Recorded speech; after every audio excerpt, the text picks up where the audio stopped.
Patay ang isang lalaki matapos pagbabarilin ng mga di pa nakikilalang salarin sa Ahoy, Iloilo.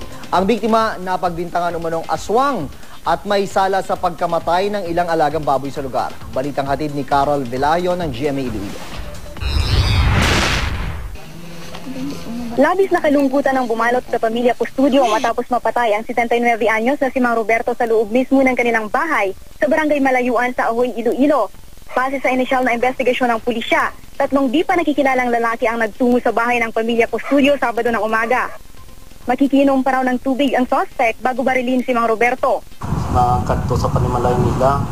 Ang isa is nangayo sang tubig sa biktima naton, sang ginatago na siya sang isa ka baso ng tubig. Gulpi lang ginitiro niya man yung atong biktima. Daw wala man abi sa pabangdanan. Ayon sa asawa ni Mang Roberto, hindi niya nakilala ang mga salarin dahil nakabonet ang mga ito.